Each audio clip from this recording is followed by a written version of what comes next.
So hey anime fans. The series name is What If Naruto Got Harem with Kushina. So let's start the series. A young child, perhaps no older than 5, was sitting on a park bench. Her big black eyes watched the leaves dance in the breeze, and her already long black hair reached the middle of her back. Her black shorts just peeked out from behind her crimson sweatshirt, which bore the Uchiha crest on the back. Her tiny black flats struck the lush grass beneath her thigh-high black stocks as she swung recklessly off the bench. The child was carrying a black bundle of blankets that contained her 1-month-old baby sister.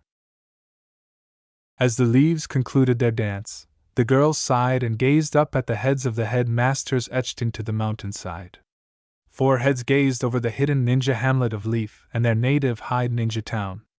On what was supposed to be her day off, she was waiting for her mother, who took them to the park. The 4th headmaster had apparently contacted her, but the youngster wouldn't rule out her energetic mother running away out of boredom. I can't blame her. After all, what's enjoyable about caring for a newborn? Hyuna! Mummy's back! Hyuna, the girl, jolted out of her reverie to see a woman of no more than 25 sprinting in her direction. That was Kara Uchiha, her mother. She lacked her mask but was dressed in the typical ninja garb. Kara's long black hair trailed behind the sprinting Uchiha, although swiftly, as it danced in the wind. As she leaned down to pick up her infant, her joyful countenance softened. "How's my little AI?" she asked. "I was the one who looked after the brat, while you go running around." Hyuna sulked. The 5-year-old discreetly questioned what her mother was doing while sighing and giving her a famous Uchiha scowl. Knowing full well that the 5-year-old was unhappy, Kara replied, "Haha, sorry about running off on you girls, but Lord Fourth needs me to go on a very important mission. Can you take AI and go back to the house?" The little Uchiha simply said HN, as she got from the bench, took the baby from her mother, and left for home without bidding her mother farewell. As she took off, Kara said to herself, "That girl has an attitude problem, even for a Uchiha." One of the routes leading to the Uchiha property was the one Hyuna took. It was simpler to keep to herself because AI was still asleep. It was simple for thieves or wild animals to attack her because she was close to a little wooden area on the fringes of the village. However, she squinted as an odd sensation took hold of her. "There's something wrong," she thought. While struggling with the sling to better carry AI, she veered off course. Her body rebelled against her brain's pleas to return home, even though she knew she shouldn't be there, especially with AI. She crept behind a shrub and looked through to see the fabled demi-demons dozing off in the sweltering afternoon sun. The ghost demi-demon and the Kitsu demi-demon. In her thoughts, the small Uchiha cried out. The girl's panic gradually overcame her, causing her to forget her training and stumble on a stick as she tried to flee. As she turned to face 2 awake, enraged demi-demons who were prepared to tear her to pieces, her panic gradually gave way to fear. Thus, the girl took the only action that sprang to mind. Run. With her legs moving as quickly as a 5-year-old could, Hyuna took off. She ran east through the woods, which she gradually realized was the incorrect direction, and ended herself in the forest next to the headmaster mountain instead of the woods. The Kitsu demon punched the ground, shattering it in 2, all the way to the young girl who was running.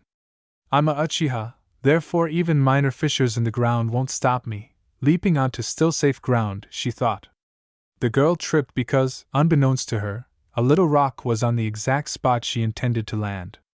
In an attempt to avoid landing on the infant, Hyuna flipped over, which caused her ankle to twist as well. "A rock can stop me, but a cracked ground cannot," she thought angrily. She did the last thing she knew to do as the monsters approached her. Scream. She also did. As loudly as she could. As she cracked her knuckles in preparation for a simple strike, the Kitsu exclaimed with delight. "Ah, look, the brat is screaming for help. It's too late, you little twerp."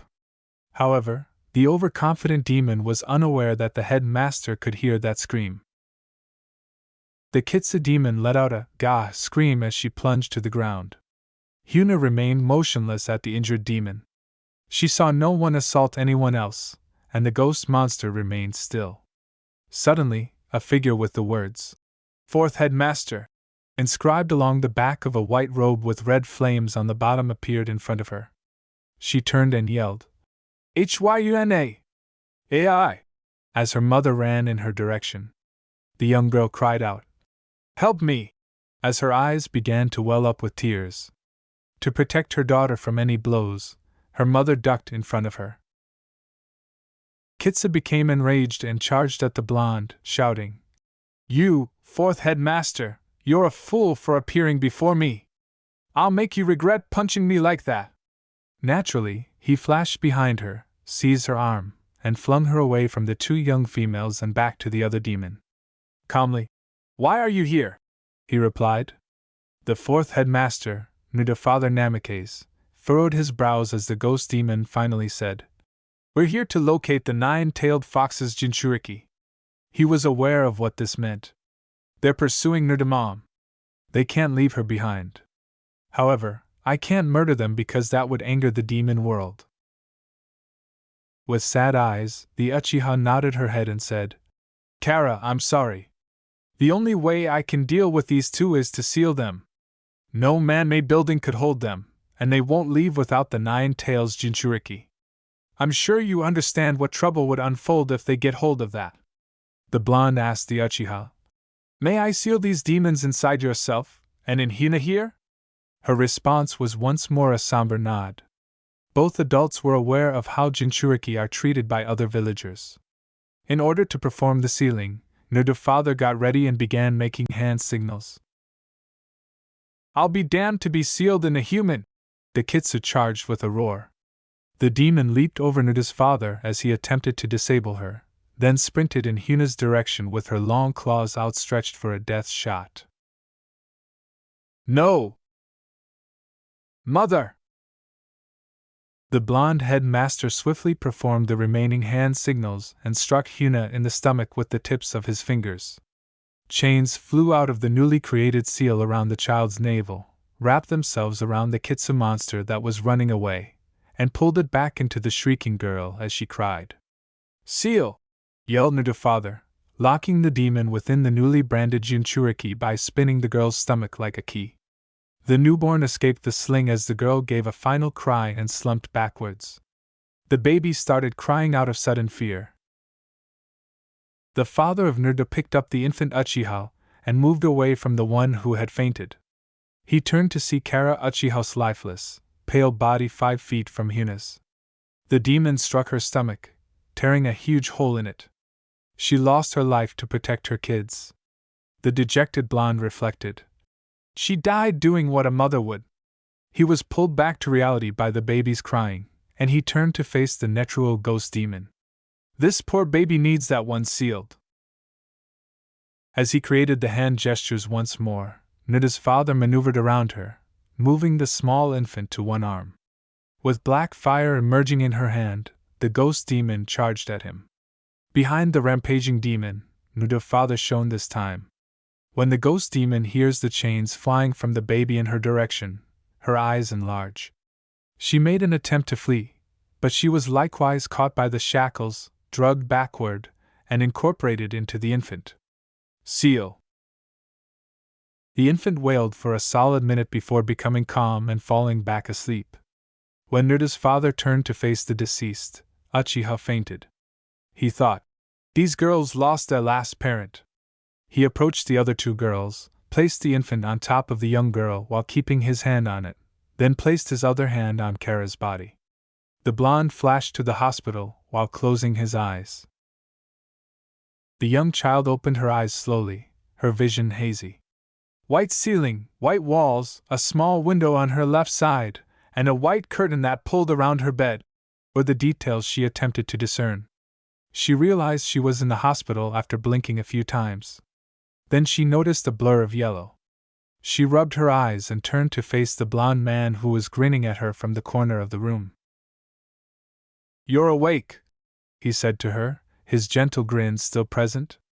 He rose carefully and approached the bed where the little Uchiha was sleeping. As the memories began to slowly return to her mind, Hina worriedly said, "Where are my mother and my sister?" His expression darkened, and the young girl began to feel anxious. He pointed to an area where the curtains were drawn, concealing the baby Jinchuriki, and stated, "Your sister is asleep in the crib to your left."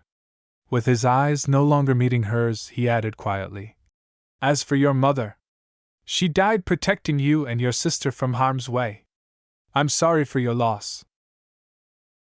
The girl began to cry as memories of her loving, vivacious, and occasionally insane mother filled her head. "No, she cannot leave just yet. She shouldn't abandon me just yet," inside her brain, the girl screamed. The grieving child was burdened with regrets and suffering that no 5-year-old should experience just now. As the young girl gradually processed the knowledge he had just given her, Nuda's father observed. He was aware that she would lose it in a matter of seconds. He was right when he said that the youngster would tilt her head back, allowing the tears to leave their fortress. The girl's wordless cries of agony made Nuda's father's heart sink. The girl's environment had completely changed from what it had been for the previous 5 years, and he felt terrible for her. However, he was aware that Kara's actions were best. As a soon-to-be parent, Nuda's father understood how parents feel about their children, even if they are unborn. He was aware that if Nuda's mother's life was in danger, he would jump in front of her to rescue his unborn son as well as to protect her. However, Nuda would soon be born, and his son would be vulnerable to the harsh realities of this ninja society. "I still can't wait to meet him and embrace him, though. I will not allow him to suffer any harm," the blonde thought as a flash of resolve appeared on his face before he regained his composure. "However, I have to be strong for this young girl right now."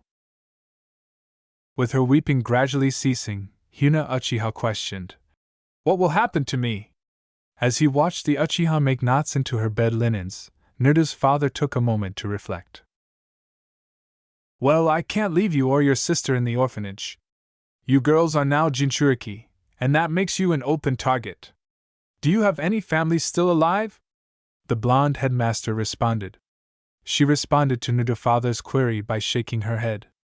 "Well then," he began, grinning at her once more. "You two just have to come live with me and Stepmom, now don't you?" he said. The headmaster thought, "I hope Stepmom understands and feels as sorry for these two as I do." The young girl peered at the blonde man, essentially taking them in as shock gradually set in. Sure," she answered. His eyes softened and warmed as he appeared pleased that she had accepted his offer so rapidly. This was unfamiliar to her. Her father's eyes were never warm, they were always icy. However, she was aware that she was a disappointment in her father's eyes. She lacked Itachi Uchiha's level of proficiency. Her adversary, the sensei, had already predicted that he would graduate from the academy in just 2 years. However, she was unable to gain admission since she failed to demonstrate that she could surpass the normal academy entrance age of 6. The sensation of someone holding her hand startled the girl out of her reverie. She looked at the disputed hand and saw that the kind man was holding it while wearing a curious expression. He said, "Are you okay?" The tiny girl's only response was "HN." After all, she was a Uchiha, and they weren't known for being kind. The smile she had become accustomed to returned to his face as his expression softened once more. With bright eyes as the sun shone through the window, he added, "Well, my wife, your soon-to-be adopted mother, will soon be here. Then we can get to know each other." Although the Uchiha objected to his use of the term mother, reason overrode her trained intellect, and the vexing emotion returned to its source. A woman with vivid red hair burst into the room just 5 minutes after he said that, and the door flung open. She hurried to see how her blonde husband, who was sitting next to the young child, was doing. He gave a small laugh and gestured to the female. With bewilderment on her face, his wife glanced at the youngster and then back at the blonde. "This girl just lost her mother. She and her baby sister are all alone." When he told her, "They both are Jinchuriki," Her bewildered expression changed to one of sadness. Home in attempt to persuade his wife, he stated, "I'd like to take them both in. You know, like adopt them. They would be there to help Nerda and give him someone to play with too." But when she heard the phrase Jinchuriki, the redhead had already given in. She turned to the little girl and replied, "Okay, sounds like a plan. My name is Nerdama Muzumaki, you know," she cried, her enthusiasm evident on her face. "What's your name?" The final question softened, and the little Uchiha gradually recovered from her amazement to respond. The woman grinned more broadly than her blonde counterpartner could and said loudly enough for everyone to hear, "My name is Huna Uchiha, and my baby sister is Ai Uchiha." As she began to love her new name, Huna's eyes widened and then gradually closed. "Well, from today on, you both will be known as Huna Uchiha Namikes and Ai Uchiha Namikes." "Oh, that's Huna Uchiha Namikes. It certainly has a lovely ring to it," she thought. With Nerda's mother and father, a month had passed. 6 weeks, to be precise. On October 10th, nearly 2 weeks ago, Nerda's mother gave birth to tiny Nerda. The day was difficult. Ai was once again left in Huna's care because the father was out for the majority of the day preparing the safe place to give birth, and the mother spent nearly the whole day with the third headmaster's wife. Not entirely, though, as Kakashi, a student of Nerda's father, subsequently stopped by to assist with babysitting. Due to the classified information and potential risks, the adopted girls were not permitted to attend Nerda's birth alongside their new parents. Fortunately, they weren't, as a masked assailant gained access to the website. He killed the third's wife as well as every ninja that she overheard her father discussing. Additionally, he attempted to murder Nerda in an attempt to split up Nerda's mother and father, which was successful. Rewind. When Nerda's father flashed into her parents' room, a dazzling light appeared. Nerda was present, as evidenced by the loud cry of a baby. Kakashi quickly followed Huna as she from Ai's room. She stormed into her parents' room to find her father, the fourth headmaster, putting on his white robe with the red flames as a new Nerda lay in his cot. Headmaster mode was the only time he wore that, and it couldn't work out this evening. The earth trembled for a while as Huna heard a loud roar from outside. The streets began to resound with screams, and she could hear other babies' cries. Now that she was a Jinchuriki, she resented the improved hearing she had gained. Huna said, "Nerda Father-sama, what's happening?" After he told her that he was now her father, and that she shouldn't be so formal with him, she stopped referring to him as Lord Fourth.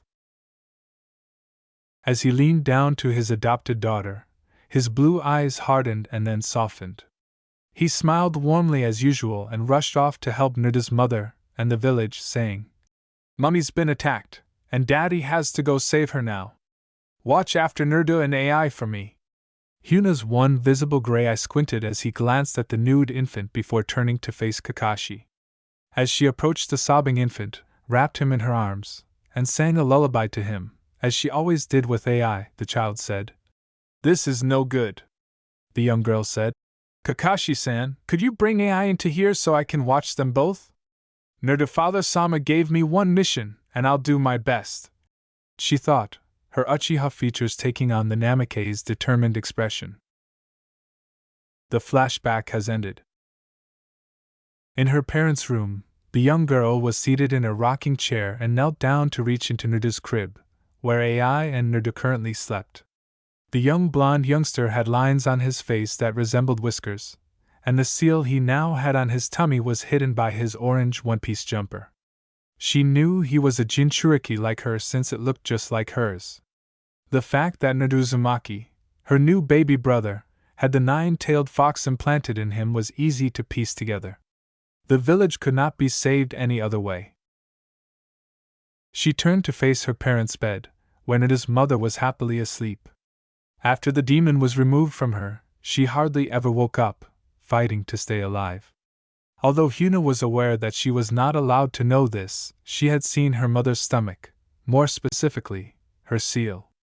Since there was only one Jinchuriki in the hidden leaf prior to her in AI, she was aware that she was the Jinchuriki for the 9 tails. On the bed beside his ailing wife was Naruto's father as well. Taking advantage of all the babies sleeping, he slept lightly, his chest slowly rising and falling. After performing such a large sealing spirit craft to contain the demon fox within his own offspring, he was also becoming weaker. He did, however, save the entire village. In the eyes of the hidden leaf, he was suddenly a hero. Hyuna sighed, recalling what she had witnessed that evening as she continued to watch her father sleep. Rewind. Hyuna could not stop hearing the 9 tails scream, the shinobi's cries, and the third headmaster's attempts to drive the fox from the hamlet. For a brief while, her father reappeared as he placed Naruto's mother on the bed, picked up Naruto from the crib, and placed him beside her. He vanished once more, leaving the young child to repeatedly hear the shinobi's shouting and the cries of the townspeople. Because her parents' house was on the outskirts of the village, far from all the bustling highways, she was unable to see anything beyond the window. She gave out a little cry as she slipped from the stool she was using to gaze out the window, and her eyes narrowed as the silence descended. The house shook violently, like a little earthquake. She rubbed her head and glanced up to see her father picking up her mother and herself before disappearing once more.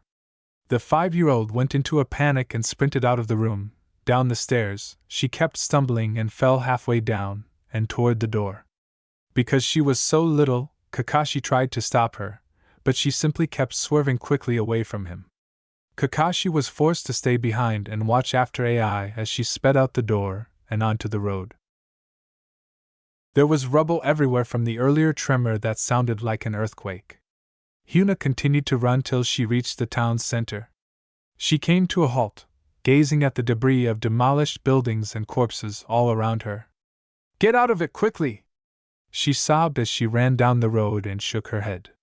Standing outside a demolished building, a group of shinobi gestured toward the wooden area beyond where her mother had perished. She heard one say, "Lord Fourth is fighting the 9 tails over there," to the other. Her horrified eyes enlarged. Despite her lack of knowledge, she was aware that the 9 tails was essentially a furious ball of hate. She wasn't prepared to lose her adopted parents at this time because she had just lost her mother a month prior. When the shinobi saw her, they attempted to stop her, but she surged by them. They shouted, "Hey! Kid!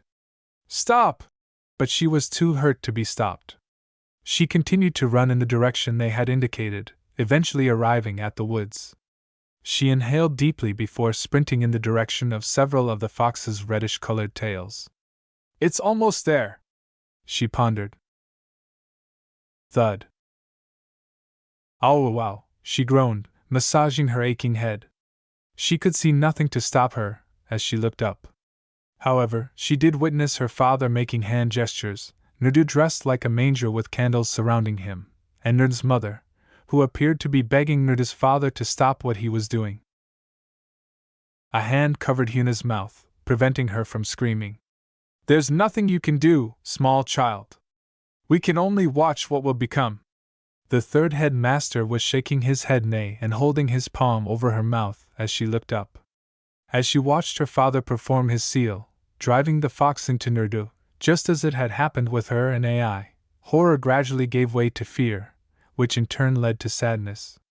But on a larger scale. When the seal was done, a huge cloud of dust swept across the vast field and into the wooded areas. The world around Hyuna gradually turned to darkness as she coughed until she felt a palm strike the back of her neck. The flashback has ended. A day later, her father stated that she hadn't seen anything too horrible because she had been knocked out, just in case the worst happened. However, they were both still alive and recovering steadily, albeit slowly. As she continued to watch her father sleep, Hyuna sighed. She was grounded for defying her father's orders and Kakashi, but there wasn't much else she could do. However, at least everything was okay because her parents, well, her adopted parents, were still living. Naruto was born as a result. All she wanted was to be free of loneliness once more.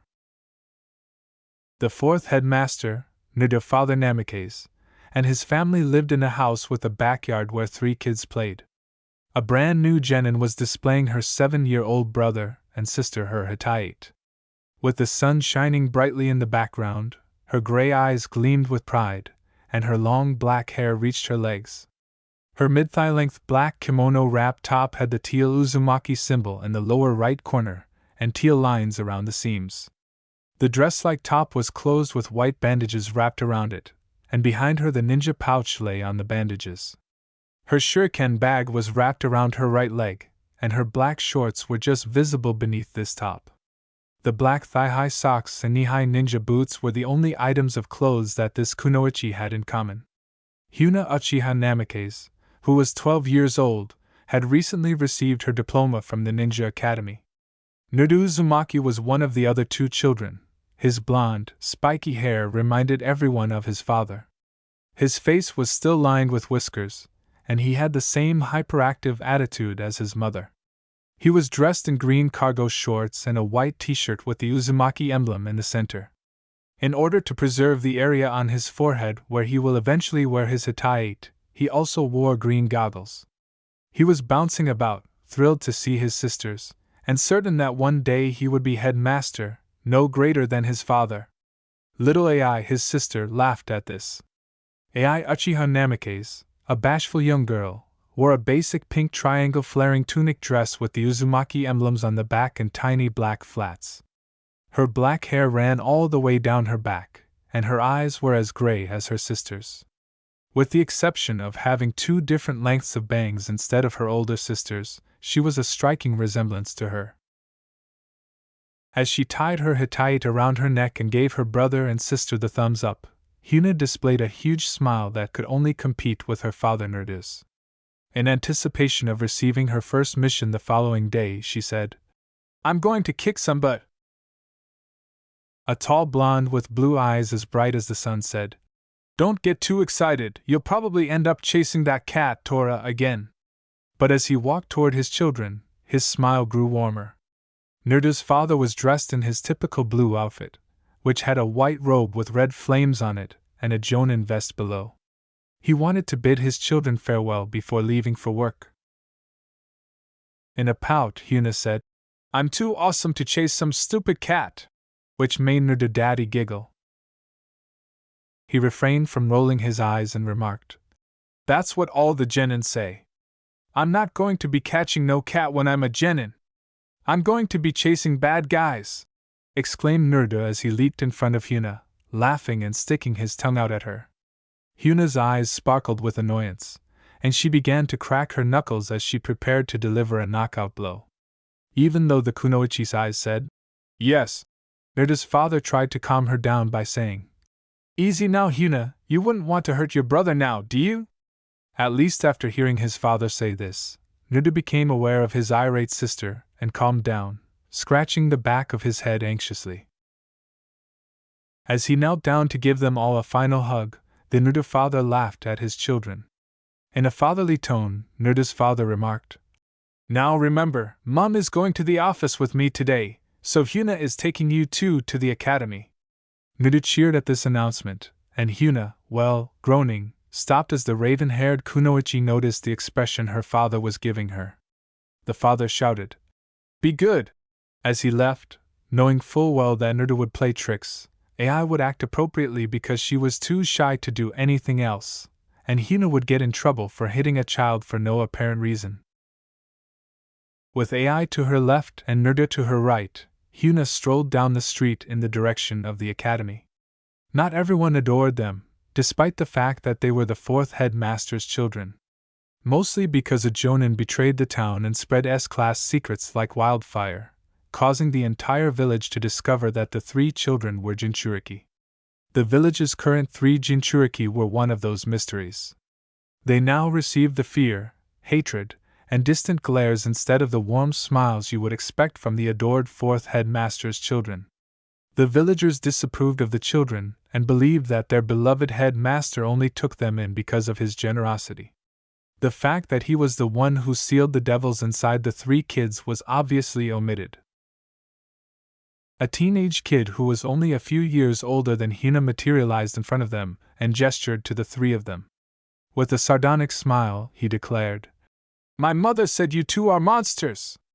You guys shouldn't be allowed in the village, or even alive for that matter." The adults did nothing but observe the situation as it happened. While his sister Ai cowered behind Hina in fear, Naruto gritted his teeth and gave the teenager a fierce look.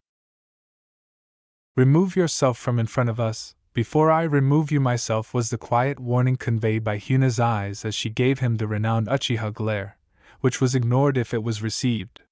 He snarled, "What are you looking at, Uchiha?" Even though he wasn't sure why this man named his sister a Uchiha instead of Namikaze, Naruto was upset since it was impolite based on the death look that flashed in Hina's eyes. He was unaware that the insult implied Hina wasn't worthy of being called a Namikaze. With her eyes threatening her next move, Hina balled up her fist and muttered, "It's Namikaze-san to the likes of you." "You? A Namikaze? Don't think so. None of you are worth the headmaster's surname," the adolescent lad cried out in laughter. Hina had had enough. The boy didn't even notice her move since she threw herself at him so quickly. Thwack! Hina's fist struck the teenager's face squarely, causing him to flip backward 4 times. She quickly returned to him and grabbed him by the shirt collar. She threatens, "Wanna say that again?" With tears in his black eye, the child shook his head frantically. He staggered to his feet once Hina released him. "Monster!" he cried out. As she turned around, Hina narrowed her eyes and gave him a side kick to the stomach, sending him flying 5 meters down the road and into a fruit cart. The local folks began shouting grievances and caring for the now crying teenage lad. Returning to her brother and sister, the raven-haired Namikaze took their hands and half-walked, partly pulled them to the academy. While Naruto's mother stood behind him, massaging his extremely aching back, his father sat in his office. As he signed his name for the millionth time, he thought, "All this hunching over doing paperwork is killing me." A jonin stormed in, blowing at the headmaster and reporting as the door flew open. With a little gasp, he exclaimed, "Your presence is needed on the Farmers Market Road." "What's wrong?" said Naruto's father, narrowing his eyes. "Namikaze Hina attacked a fellow genin, causing destruction." Naruto's father narrowed even further, bracing himself to hear once more how awful his kids are. "Dismissed," was what he said to the jonin, who disappeared into a wind and leaf gust. Naruto's mother remarked, "That Hina, she has a temper with her, you know." Knowing full well how his lovely Hamlet regards his 3 prides and pleasures, he sighed. "Yes, she does, but she is also kind and loyal. They probably insulted Ai and Naruto again." They flashed to the scene of the devastation as he stated, "Let's clean this mess up." His wife nodded her head while clutching his hand. After 5 hours. Naruto's perspective. Iruka-sensei shouted, and Naruto, and chased him down the street. The ken that landed on top of him as he was rigged in the classroom covered him in pant. While pursuing Naruto, Iruka discovered to his dismay that the youngster had already transformed the village into his own paint book. "And Naruto, come here this instant!" he screamed. "You're going to clean this mess up right now!" Naruto ignored the flash in front of him and simply turned around to shove his tongue out at Iruka in retaliation. "Ugh," he exclaimed, looking up to see his mother, whose hair resembled the Kyuubi's 9 tails, and his extremely exhausted father. He swallowed and turned to flee, but Iruka stopped him in his tracks. "Damn it," he muttered, drawing a sharper scowl from his dad. Naruto nervously rubbed the back of his head and said, "Hey, Dad! It's nice to see you here. Between you and Hina, I'm going to be completely white-haired before I'm 30!" the brunette shrieked. "If not bald!" Knowing that his sister's strong temper has likely stretched his parents' patience to the limit, Naruto reflected cruelly. Gee, thanks, Hyuna. After 3 hours of instruction, cleaning, Naruto was removing paint from a wooden fence while standing by it.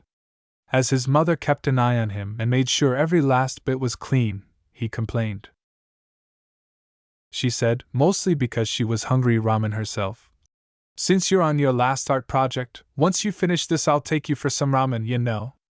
However, that didn't matter to Naruto, who experienced a sudden energy boost and cleaned more quickly than he had throughout the day. AI's perspective. The young girl was practicing throwing shuriken while she stood in front of the training post. Although she wasn't very skilled, she was becoming better with time. From behind her, a warm, familiar voice said, "If you flick your wrists more this way, you'll hit where you're aiming for." After turning around, AI blushed and gave her blonde father a slight smile. She had one of the most attractive fathers in Hyde Ninja Village, according to all the girls in her class. Naturally, this caused the young girl to blush whenever she saw her father, but it also confused him. After giving his daughter a perplexed look, Naruto's father shook it off and replaced it with a kind grin. AI returned the smile and turned to continue practicing. She felt her father stoop behind her, reach over, and take her hand as he gradually showed her how to toss the shurikens so they would hit their target. For an hour, they remained there. From Hyuna's perspective, she was supposed to meet her teammates today. Both of them were the top kunoichi in her year, and she was aware that she was paired with one of the girls in her class. In one of the training sites, the gathering place was on a bridge that over a small, slowly flowing river. On the bridge, leaning against the bars, was a blonde girl with hair the same length as Hyuna's. The black dress that covered her white turtleneck sweater fluttered slightly in the wind. She was using her black flats to kick the ground. The girl raised her freckled face to Hyuna as she stepped onto the bridge, her green eyes meeting gray. "Hi Namikaze-chan," she said, clearly in a cheerful mood. "Hi Murugo-san," Hyuna said. As they waited for their sensei to arrive, she went to sit next to her classmate and lent herself. 5 minutes later, 2 males emerged standing on the bars, and a small puff of smoke rose on the opposite side of the bridge. Except for the absence of masks, both men were dressed in ninja-style outfits. They both had gray eyes and black hair. Hyuna thought, "Uchihas." He pointed to the younger adolescent and stated briefly, "Yo. My name is Uchiha Shursui. I'm going to be your sensei." On the other hand, he had long tear ducts running down his face, and his hair was wrapped back into a ponytail. "This is Uchiha Itachi, and he's your third member. He's already a jonin, but he's never been in a team before, and needs to be before he can take on regular quest." Hyuna's gaze sharpened. She now recognized that visage as belonging to her opponent. Rewind. Wet from the heavy rain, 8-year-old Hyuna entered the training area next to her home. She saw a boy training at her preferred training location as she approached it. She shouted, "Hey, this is my spot." He smiled slightly at her as he turned around. The boy looked at her for a minute before saying, "You're the Uchiha that was adopted by the 4th headmaster, weren't you?" The little girl rolled her eyes. "Yes, me and my sister," he said. "My name is Uchiha Itachi, what's yours?" The girl pouted at his kind response, telling him bitterly, "Namikaze Hyuna." He smiled and gave her some kunai, and he asked, "Would you like to train with me?" The girl said, "Would you like to train with me?" The flashback has ended. They were on the same squad today, but they used to train together until he was 10 years old, after which his life became too hectic and he was occasionally absent for weeks at a time. As he recognized his developing childhood friend, Itachi glanced at Hyuna and smiled softly. Being the arrogant kunoichi that she is, Hyuna lowered her head, primarily to conceal the fact that she was blushing. Her childhood friend had become rather hot.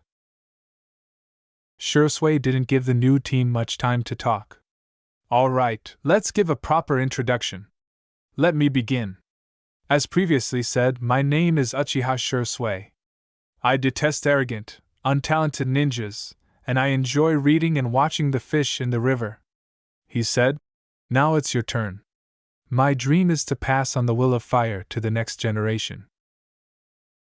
Marugo Siko is my name. I detest having to work out in the rain, and I adore making beaded necklaces. She grinned at their new sensei and confidently declared, My dream is to be in the ninja, and prove to my father I'm strong. When he talked about his brother, Nudabuddy, Itachi's face was warm and gentle. My name is Uchiha Itachi.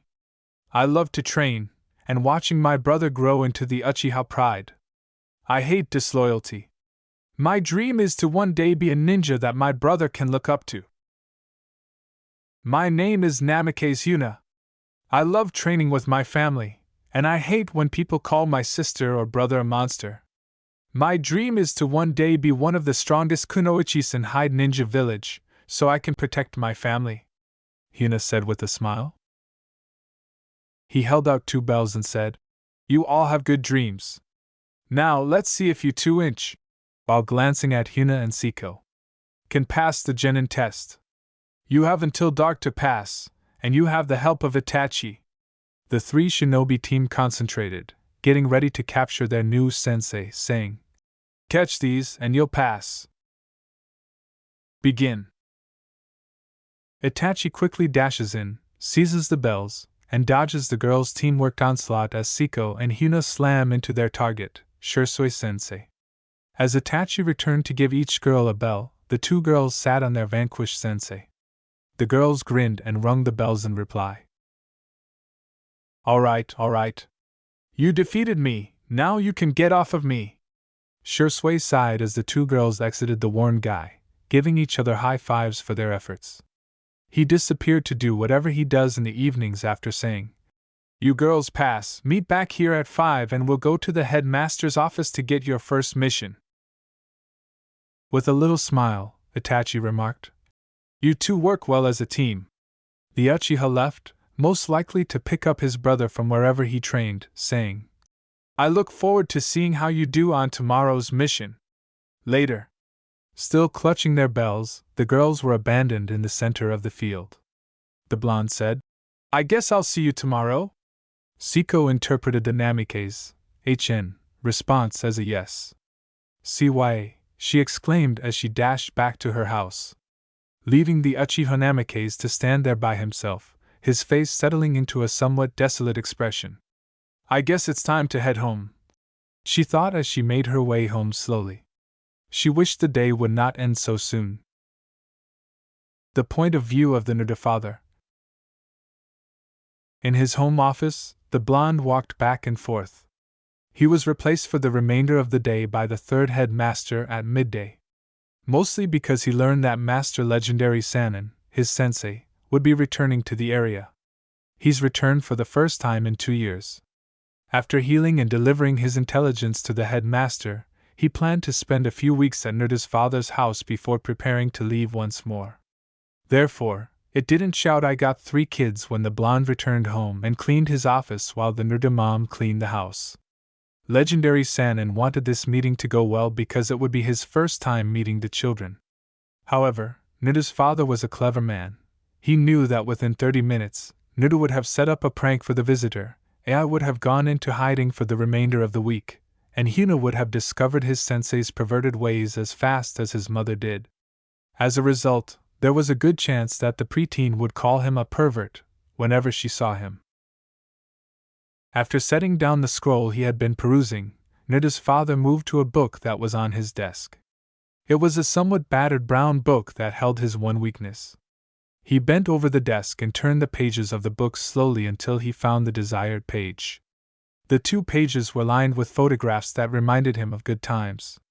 Each page has 3 rows of pictures, with 3 pictures in each row. After the Kyuubi attack, the blonde rubbed his thumb over a photo of him holding his son for the first time. Hours after completing the necessary papers to adopt the 2 girls, eyes went on to the next picture, in which he was holding Ai. As he held the tiny infant at the moment, a blonde was smiling back at Nuda's father, joy shining in his eyes. Given the expression on Nuda's father's face after adopting Ai and Hyuna, no one would have suspected that they weren't his children. The visage was nearly identical to the one he had seen when he gazed at Nuda. The same thrill and pride of a father. The pleased father in Nuda's picture appeared to be on the verge of tears of happiness, which was the sole difference between the two newborn pictures. Nuda's father glanced to the final picture in the row, which showed a blonde clutching a 5-year-old daughter with raven hair while both of them grinned back at the camera. A tiny smile appeared on Hyuna's face as her then baby plump arms clattered around her new father's neck. Meanwhile, the father, sporting his well-known broad smile, embraced his child while holding her. Crash. Enardio! Sorry, Mom! Nuda's father heard his irate wife and his miniature version of himself downstairs.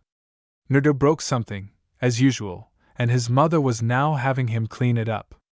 Nuda's father sighed, put his book back on his desk, and left his office to see what the rest of the family was doing. He descended the stairs and entered the family room, where the disciplined Nuda was wiping up a shattered cup and his mother was watching him to make sure he didn't cut himself and that he did, in fact, clean up the damage. Before realizing her father had come downstairs, Ai was sitting on the chair and quietly observing Nuda and Nuda's mother. The broken cup was initially intended to be brought up to Nuda's father, so she hurried to the kitchen and made him another cup of tea. Before the mayhem broke out, the 7-year-old girl picked up the book she was reading and walked back to her chair after giving her father the new cup of tea, being cautious not to suffer the same fate as her brother. The blonde looked around the room for his oldest child, but he wasn't there. He inquired, "Where's Hyuna?" The Nuda father scowled, hoping Hyuna would arrive home before legendary Sanin, but the mother shook her head, saying, "She's not home yet, I don't know when she will be either." A 12-year-old girl appeared in the doorway as the door opened from the entrance, seemingly answering Nuda father's request.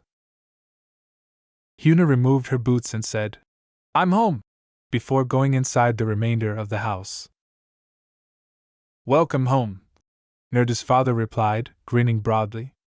"Now you all are here, I have some news to share."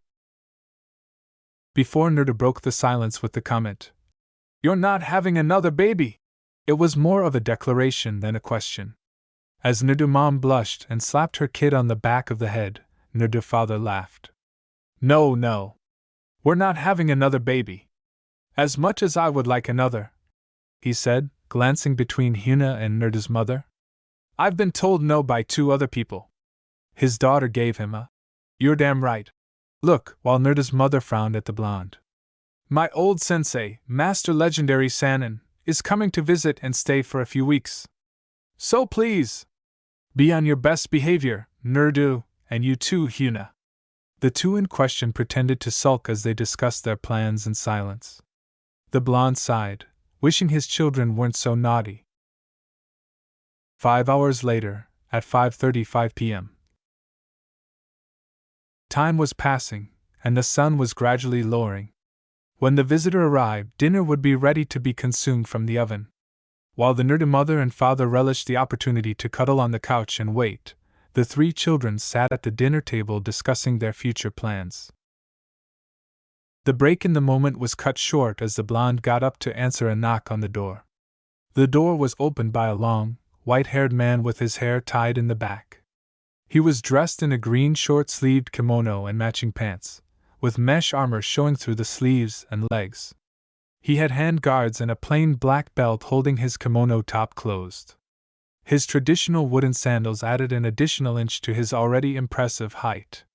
This man's attire was completed with a huge scroll on his back and a red haori with 2 yellow circles on either side. He had red lines running down his face from his eyes, and there was a wart on his nose. It said oil from being a sage at Mount Mayaboku on his forehead protection. "Nuda father boy, long time no see," the man exclaimed, laughing loudly as he messed up the headmaster's hair, kicked off his sandals, and entered. But when he arrived at the family room, he paused and turned to face the 3 kids who had left their convocation to gaze at the newcomer. When he exclaimed, "So these are your 3 brats?" Hyuna, Nurdu, and Nurdu mom gave him a stern look. In an attempt to defuse the situation, Nuda's father remarked nonchalantly, "I'd like to think of them not as brats." After indicating his lack of concern with a wave of his hand, the legendary Sanin took a book out of his back pocket. He handed it to the adult blonde and remarked, "I wrote a new book, trying out something new." Nuda's father, who normally loved what his sensei wrote, appeared thrilled. However, after just one page, the blonde's nose began to bleed a little and she got crimson red. In an attempt to gather himself, Nuda's father remarked, This isn't what you normally write about." The white-haired one chuckled, put Nuda's father in a headlock, and threw the book on the couch for Nuda's mother to read. The mother stayed away from the book at all costs.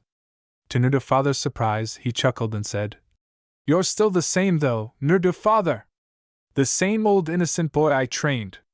He begged in a low voice so his children wouldn't hear. "Please, not in front of the kids." "Hey, he's no great sage. He's just a perverted old man," said Nuda. The youngster had sneaked out of his chair, picked up the book he had been avoiding, and read a page. Releasing his former pupil, the legendary Sanin placed his hands on his hips and declared, "I'm not a pervert." He then took a breath and declared, "I'm a super pervert. All the girls love me and faint before me.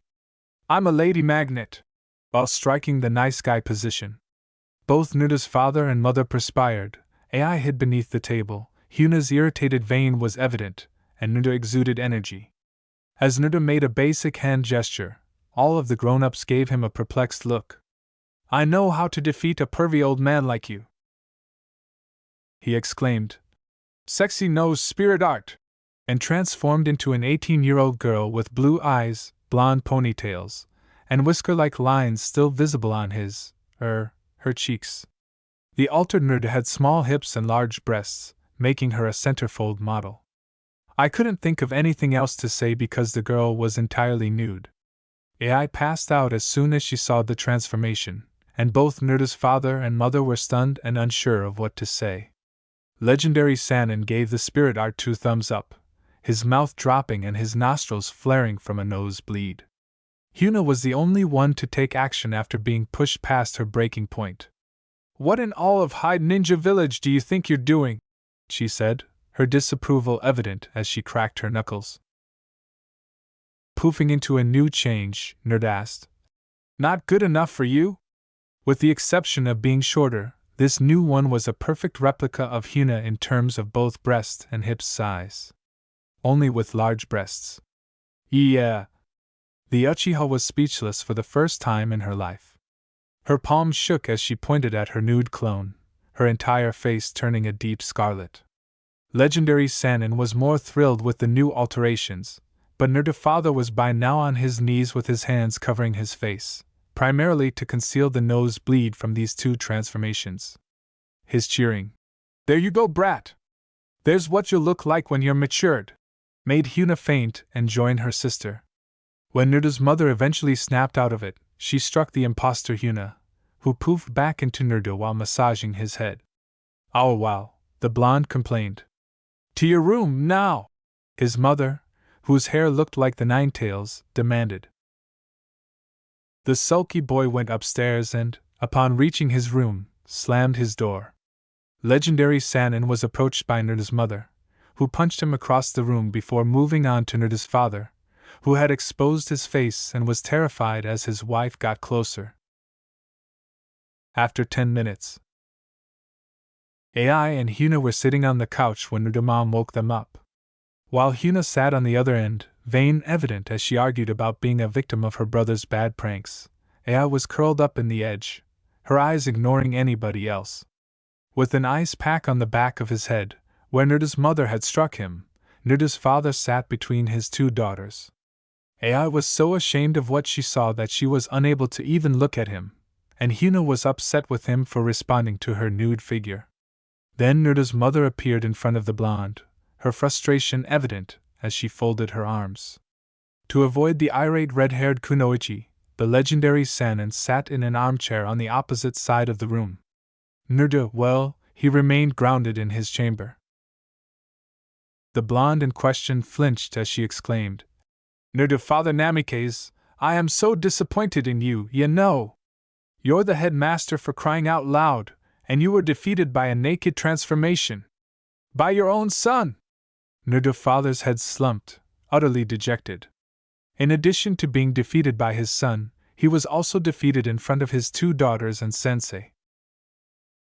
Everyone proceeded to the dinner table, being cautious not to offend the real head of the household, after the red-haired woman rolled her eyes at her occasionally meek husband and said, I guess it's time for dinner. I'll serve you all up, and afterwards I'll take Nerda his food. Approximately 5:30 p.m., 5 hours later. An ordeal. Out of boredom, Nerda sat in his room and kicked his straw training dummy. Since he created his sexy nose spirit artwork, he had been grounded to his room, which led to the ensuing turmoil. Even though the old pervert and his father's reactions were amusing and Huna's response to the second time was priceless, it wasn't the response he was expecting for when he first displayed his new spirit art. The blonde child chuckled to himself, recalling the faces, and planning his next use, this time without his mother there. The filthy elderly man entered his room through the open door and pushed it shut behind him. With a pouty expression on his face, Nerda said, What do you want, Ero-sennin? Watch it, brat, or I'll give you a knocking that would rival your mother's. The blonde child winced, recalling how much his mother had hurt him, and then he sat down with the same pouting expression. Legendary Sannin scowled at this new moniker. Using the moniker, he said, Why are you here, Ero-sennin? The hermit sage asked. Figured I'd ask you how you came up with that spirit art of yours. Legendary Sannin groaned, as the moniker was here to stay. Nerda laughed.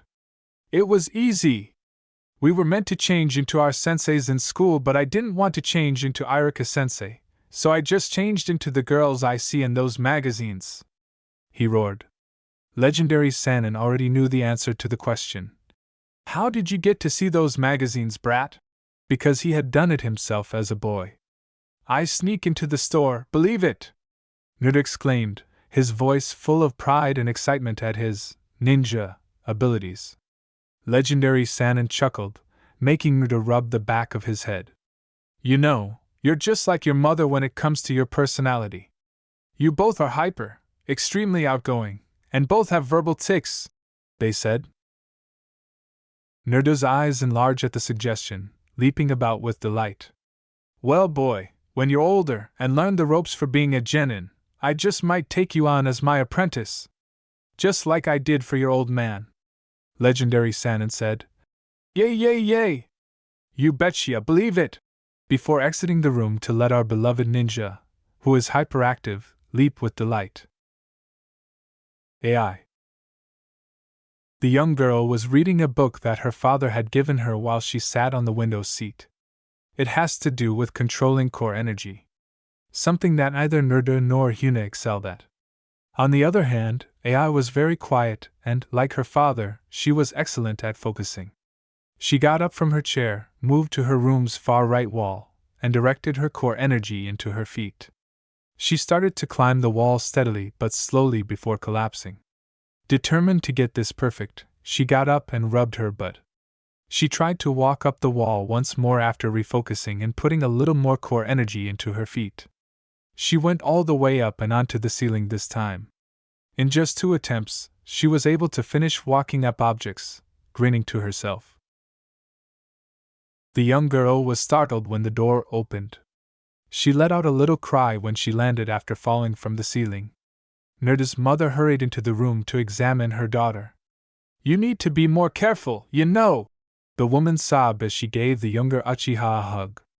AI stammered, ashamed by how readily she fell. Why yes, mother. Softly and encouragingly, Nerda's mother replied.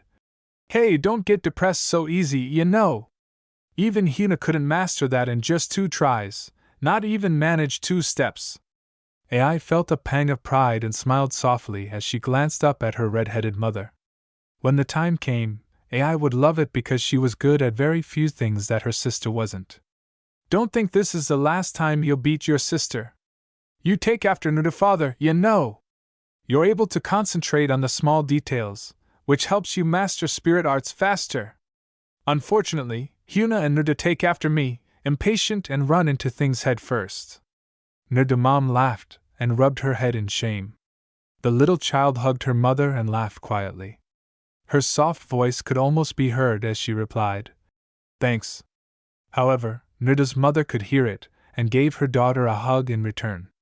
"Anytime, you know," she said, flashing a big Uzumaki smile before kissing her daughter's forehead. As Ai was heading to her bed, she pushed herself up and said, "Come on, time for bed." After giving the raven-haired daughter another kiss on the forehead and tucking her in, the red-haired mother said, "Your father will be in here soon. Good night, Ai-chan." With that, Nudamom left the room, and Ai curled up in her bed to wait for her father. Nuda Dad. When his wife emerged from Ai's room, Nuda's father watched. He recently left his office after speaking with legendary Sannin. After passing the married pair, the elderly Sannin went to sleep in the room where he had been spending the previous few weeks. The father of Nuda embraced his wife and kissed her. She put her head on his shoulder and remarked, "I've already gotten Nuda and Ai in bed, and said my goodnights to Hyuna." Placing his head on top of hers, he replied, "Okay, my love." After a few minutes of standing there, they ultimately parted ways and bid each other good night with a final kiss. Eyes lovingly looking into Nudamom's, Nuda father whispered, "Night, love, see you in the morning." His wife simply grinned and said, "Good night, Nuda father-kun. CYA in the morning?" She then left for their room and went to bed. After spending so much time with the woman of his dreams, Nuda's father sighed, his heart settling. Ai was already asleep when he entered her room. He pulled the sheet up to cover the girl's shoulders and kissed her cheek, thinking, "Poor thing, she's so tired." He quickly left Ai's room and went to Nuda's. His miniature version of himself was sprawled out in the bed, utterly unconscious. Drool was streaming from the boy's mouth, and the bed linens were already spread out on the floor. The joys of being a dad! Nuda's father sighed as he picked up the sheets. After using the corner of the sheet to wipe away the drool, Dad put his son back in bed. He looked at Nuda-kun's cheek and said, "Good night, Nuda-kun." The youngster rolled over as he did, and the foul stench that emerged disproved Nuda father's theory that the bed was creaking. Nuda's father made a frown and left the room, shutting the door behind him. He glanced at Hyuna's room, the last door. His oldest was waiting for him on her bed, watching the moon, and pushing it open. He inquired, "Any shooting stars?" The preteen shook her head and turned to face Nuda's father. The girl got beneath the covers after the blonde approached the bed and said, "Come on, time to go to sleep." There was a subtle nod in agreement. After tucking her in, the father sat on the side of the bed and kissed his child's face once more till the girl's eyes stopped blinking and the covers gradually came off. He stood up and left the room to finally go to sleep with his wife. Hyuna. Hyuna opened her eyes when she heard her parents' door close. Pushing the covers off, she moved stealthily to her door and opened it carefully to survey the hallways. The girl felt shivers run up her spine as she gently peered out. A basic t-shirt and underwear were insufficient to keep the 12-year-old warm on this cold night. However, the task must go on. After making sure the sign was unambiguous, she cautiously moved down the hallway, taking her time so as not to wake anyone. She turned to the first door on the second floor, near the father's office, and stopped 3 doors down. The door creaked open when the handle was turned slowly. After speaking with legendary Sannin inside, her dad had failed to replace the door's seal. You wonder why she was there? Well, that was easy. Ai had gone to the bathroom while they were waiting for Master Legendary Sannin to arrive, leaving Nuda and Hyuna by themselves at the table. Rewind. "Hey Hyuna," said Nuda slyly.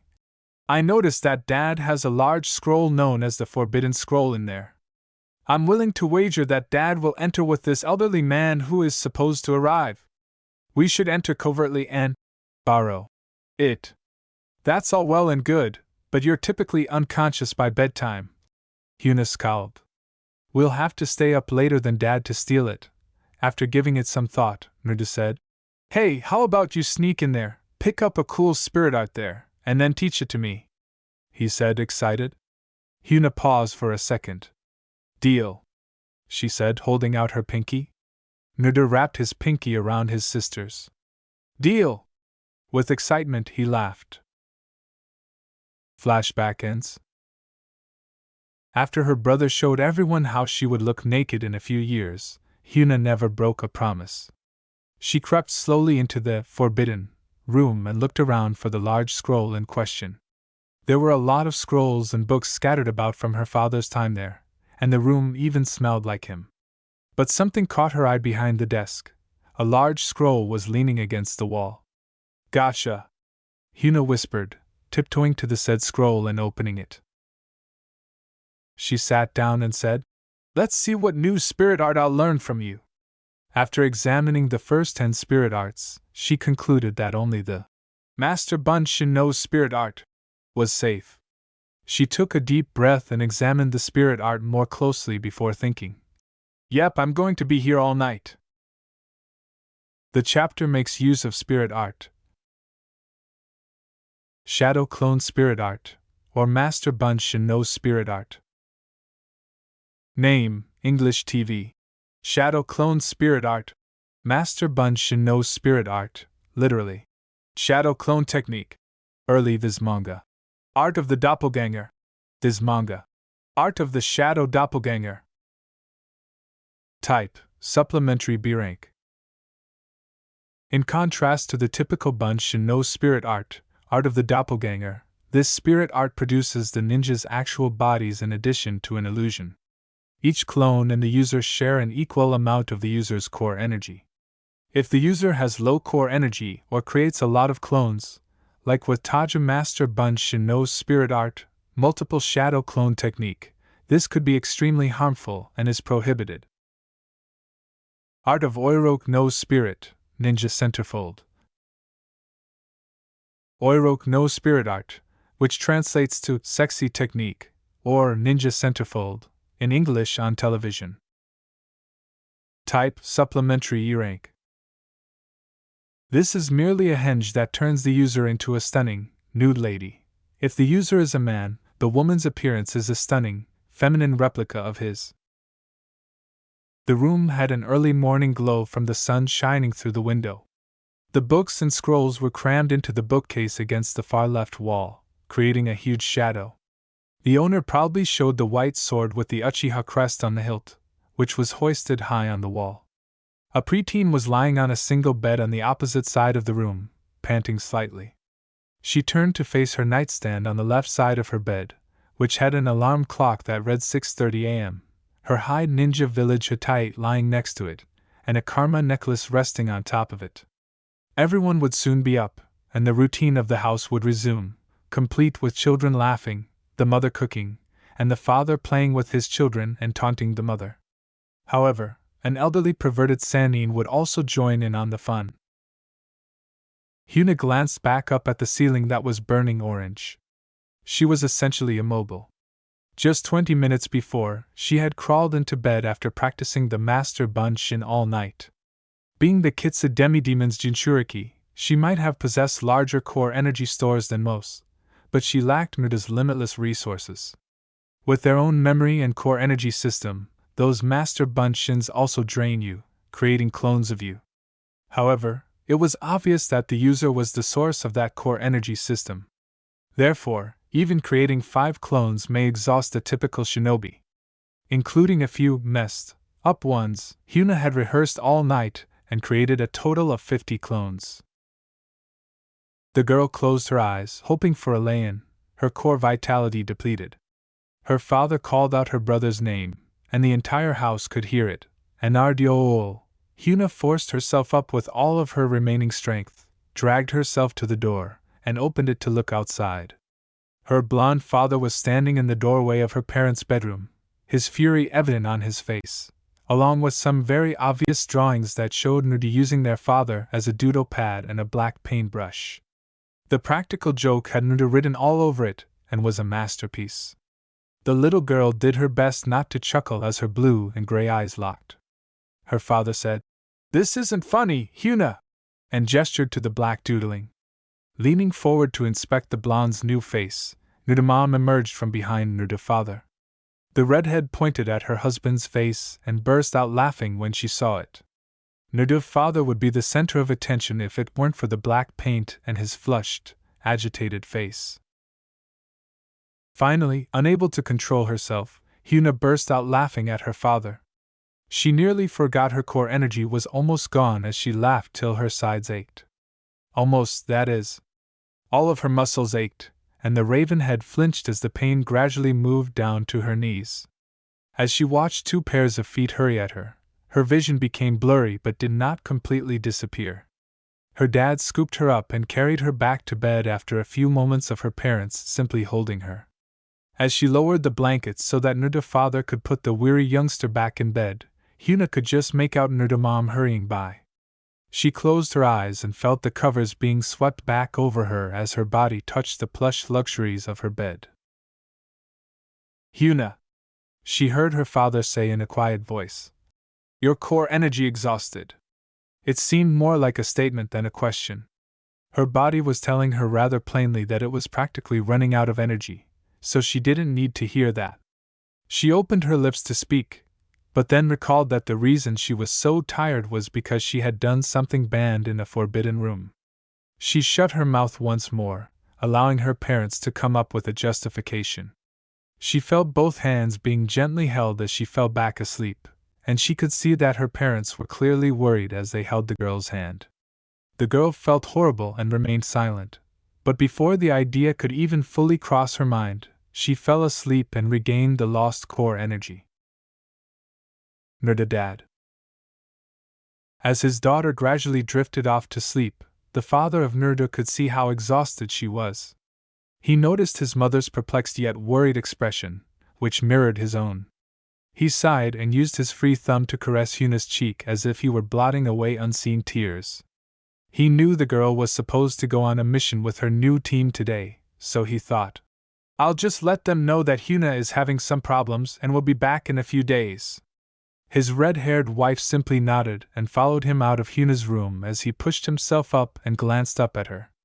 In order to find out why his kid chose to turn his face into a doodle pad, Nuda's father allowed himself entry into his room while his mother walked downstairs to begin making dinner. As he approached the bed, he saw that his son was fast asleep. The older blonde began to feel irritated and massaged his eyes with his thumb and index finger. The father leaned down, grasped the bed's bottom, and pulled it up, keeping the bed sideways as a thought occurred to him. Thud. "Hey Dad, what was that for?" exclaimed the younger blonde while massaging his aching posterior. "That was payback for this," exclaimed Nuda's father, pointing to his still adorned face. Pretending to be shocked, Nuda's father pouted. "Old? I'm in the prime of my life," as the boy laughed. "Haha, I gotcha good, old man." Nuda simply laughed once again while repeatedly humming, "Old man," as he snatched up his clean clothing for the day and hurried to the bathroom to change and take a shower. By this time, the eternal patience of Nuda's father was ebbing. He left and headed to the room of his last child. He enters and finds his younger daughter sitting at the window seat, already dressed for the day. With a look of bewilderment on her face, the young girl turned her head and gazed at him. Nuda's father rubbed the back of his head and muttered, "Oh yeah, forgot to wash this off before I got you." AI simply laughed softly and brought some of the wipes she kept on her bedside table. The blonde said, "Thank you," and his daughter smiled a little. Downstairs, Nudamom shouted, "Breakfast is ready!" and AI hurried past her father to assist her mother in the kitchen. Since she was able to walk, she has essentially done this every day, running to her mother's side whenever she heard her, even if it meant cutting off social contacts. Knowing that Nudamom was always the top priority when it came to AI, Nuda father sighed. It didn't bother him, though, because he knew that AI still loved him. Additionally, Huna was a daddy's little girl, enough to compensate for AI's lack of it, and Naruto simply spent the same amount of time with both parents without showing preference.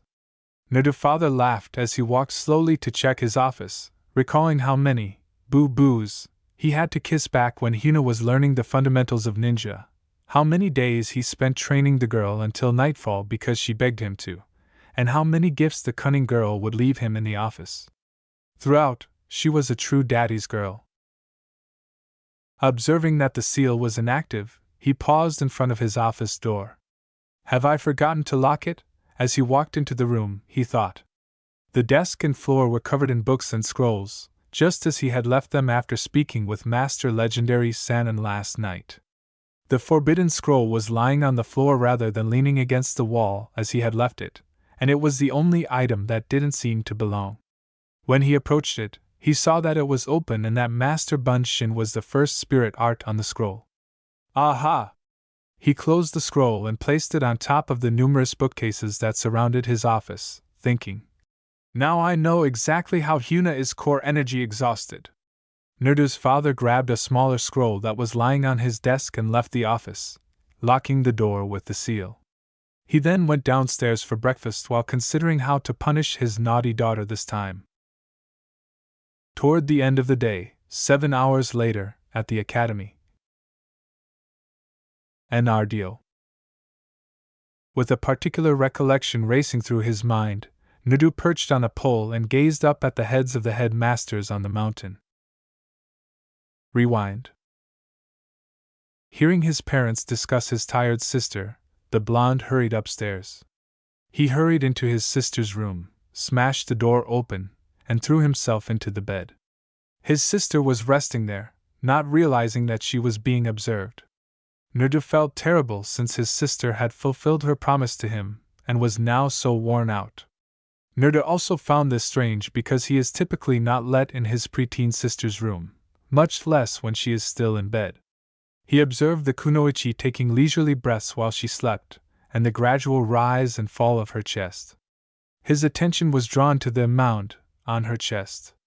Then he realized that the mound was actually his sister's growing breast, which was typically concealed by a tight, leaping black top that lay beneath her loose, kimono-like top. Upon reflection, Naruto could never recall his sister wearing anything other than her regular attire, having her hair untidy, or being entirely comfortable. Never appeared completely at ease. When he saw her, she was always ready to punch the next person in line for making fun of him or AI. Knowing that Mom would always protect him, Naruto grinned as a sense of relief and security washed over him. He wanted the villagers to like him, but he didn't need their approval. He would always have his parents, AI, and sister by his side. The 7-year-old blonde grinned broadly since he had the unwavering support of his family. With a muttered, "Thanks," he leaned forward and planted a kiss on his sister's forehead before rushing out of bed to get ready for school. Flashback ends. Since then, he had been occupied. He attended classes at the academy and practiced alongside AI. He chose to paint his father's headmaster mountain head during a break in order to match the facial he had given him earlier that day. The older blonde reprimanded him, made him clean up the mess, and made him skip lunch. The expression on his father's face when he went to the roof of the headmaster tower to get some fresh air was worth it, though, because it matched the humiliating incident that morning. The mountain head was covered in paint. Naruto could see his father's scarlet cheeks and big eyes even from 10 meters above the ground. He then let out a cry that the entire community was likely able to hear. His most recent trick involved filling a pail with pink dye and setting it up to fall at the ninja hall's entrance. Now, with their already sour moods made much more sour, a group of pink-haired ninja flashed throughout the settlement. Although no one had yet to accuse him, he was aware that his father would summon a ninja in about an hour, only to be met by a black op with pinked hair. While he was contemplating his father's response, Naruto noticed one of the ninja in question sprinting across the rooftops to complete his goal, drawing his attention with a blur of pink. Naruto pointed at the ninja and laughed. "Look, AI, look! Ha ha!" His sister turned to face the dark hole and began to chuckle softly. With pride, Naruto rested his head back on his arms, which he held behind his head. He was proud of his ability to make his sister laugh, especially considering AI. Naruto began to whistle, but was interrupted by a recognizable tone. Naruto was startled when a voice from behind said, "I remember that song." He caught himself as he was about to tumble backward, hanging upside down. He looked up to see his older sister standing in front of him, dressed as normal. Her hitai reflected the sun as her hair fluttered in the breeze. There she regarded her younger siblings with a gentle sheen in her eyes. She approached him and assisted him in sitting up straight again. She sat on the bar between Naruto and AI and said, "If you whistle it again, I'll sing the song that goes to it." After giving a nod, the blonde resumed whistling the tone.